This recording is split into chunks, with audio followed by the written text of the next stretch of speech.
انسانوں میں جتنے بھی انسان موجود ہیں ان میں سے نسب اور حسب کے اعتبار سے نبی پاک علیہ السلام کی آل پاک یہ اعلیٰ اور افضل ہے۔ یہ یوں سمجھے کہ یہ ہمارا دعویٰ ہے کہ تمام انسانوں میں نبی پاک علیہ السلام کی اولاد پاک اور آپ کی آل پاک سب سے اعلیٰ ہے اور سب سے افضل ہے۔ حضرت سیدنا عبداللہ بن عباس رضی اللہ تعالی عنہ روایت فرماتے ہیں کہ نبی کریم علیہ السلام نے ارشاد فرمایا کہ اللہ تعالیٰ نے تمام مخلوق کو 2 حصوں میں تقسیم فرمایا ہے۔ آپ نے ارشاد فرمایا کہ اللہ تعالیٰ نے ساری مخلوق کو 2 حصوں میں تقسیم فرمایا اور مجھے جو بہتر قسم تھی، بہتر گروہ تھا ان 2 حصوں میں سے اس میں پیدا فرمایا۔ قرآن مبین فرقان حمید کی آیت کریمہ تلاوت فرمائی، فاصحاب الیمین ما اصحاب الیمین واصحاب الشمال ما اصحاب الشمال۔ یہ آیت کریمہ نبی کریم علیہ السلام نے تلاوت فرمائی اور فرمایا کہ اللہ تعالیٰ نے مخلوق کو 2 حصوں میں تقسیم فرمایا ہے، ایک اصحاب یمین ہے اور ایک اصحاب شمال ہے۔ تو اصحاب یمین آپ فرماتے ہیں کہ میں اصحاب یمین سے ہوں، نبی کریم یعنی دائیں جانب والوں میں سے ہوں اور ان سے افضل ہوں۔ تو یہ پوری مخلوق کی تقسیم 2 حصوں میں ہوئی۔ تو حضرت سیدنا امام الانبیاء صلی اللہ تعالی علیہ وآلہ آلہ وصحبہ وبارک وسلم فرماتے ہیں کہ میں اصحاب یمین میں سے ہوں اور ان سے افضل ہوں۔ اور پھر ان 2 حصوں کو 3 حصوں میں تقسیم کیا گیا، فاصحاب المیمنۃ ما اصحاب المیمنہ واصحاب المشأمۃ ما اصحاب المشأمہ والسابقون السابقون۔ یہ 3 حصے ہو گئے، 3 تقسیم ہو گئی۔ تو اصحاب المیمنہ 1، اصحاب المشأمہ 2 اور والسابقون السابقون 3۔ تو برکت والے کیا ہی برکت والے، اور یہ اصحاب المیمنہ ہو گئے۔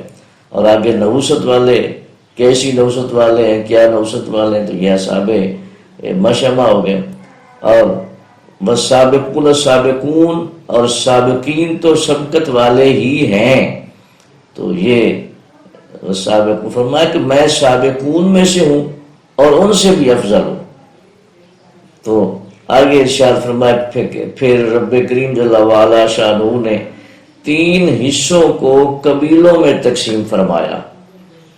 تو فرمایا تو مجھے بہترین قبیلے میں بنایا۔ وہ کون سا؟ وَجَعَلْنَاكُمْ شُعُوبًا وَقَبَائِلَ لِتَعَارَفُوا إِنَّ أَكْرَمَكُمْ عِنْدَ اللَّهِ أَتْقَاكُمْ۔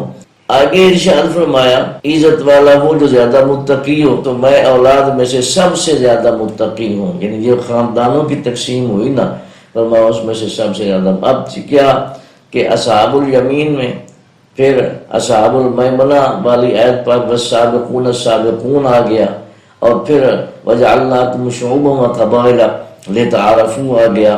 تو فرمایا کہ میں سب سے زیادہ متقی ہوں۔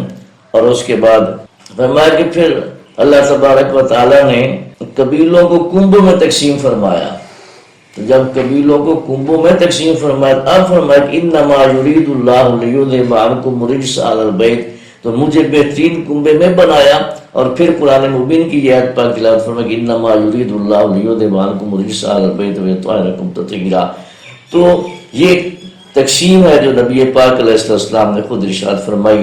تو حسب کے اعتبار سے بھی یہاں یہ بات بالکل واضح ہے کہ جب نبی کریم علیہ السلام پوری مخلوق میں سب سے اعلیٰ اور سب سے افضل ہے، کوئی آپ کا ثانی نہیں ہے، تو پھر جو آپ کی اولاد مبارک ہے وہ اس کا نسب آپ کے ساتھ منسلک ہے، تو اس نسب کی حیثیت سے حضرات اہل بیت کرام کا ثانی کوئی نہیں۔ آپ کا مقام و مرتبہ بلند ہے، اعلیٰ ہے اور افضل ہے اپنے حسب اور نسب کے اعتبار سے۔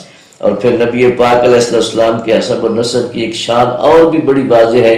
فرماتے ہیں کہ کل قیامت کے دن ہر کسی کا نسب اور حسب وہ منقطع ہو جائے گا سوائے میرے نسب اور حسب کے۔ اس پر مزید بھی دلائل ہیں، لیکن اتنا ہی کافی ہے کہ طہارت نسبی اور نبی کریم صلی اللہ علیہ وسلم کے جو نسب مبارک ہے آپ کی ذات پاک کے ساتھ جو تعلق ہے اس کا کیا ہی کمال ہے کہ آپ فرماتے ہیں کہ قیامت کے دن ہر نسب اور ہر حسب منقطع ہو جائے گا سوائے میرے نسب اور حسب کے۔ تو یہ کتنی ایک عزت ہے اور کتنی تکریم ہے نبی پاک علیہ السلام کی طرف سے آپ کی اولاد پاک کو۔ یہ جو آج نبی پاک علیہ السلام کی آل شریف ہیں، ان کا تعلق آج بھی نبی پاک علیہ السلام کی ذات پاک کے ساتھ ہے، اور کل قیامت کے دن بھی یہ آپ کی اولاد ہونے کی حیثیت سے ہی پہچانے جائیں گے۔ تو جب آج ہے اور قیامت کے دن ہے تو ظاہر ہے عالم برزخ میں بھی یہ سادات ہی ہیں اور یہ آل ہی ہیں۔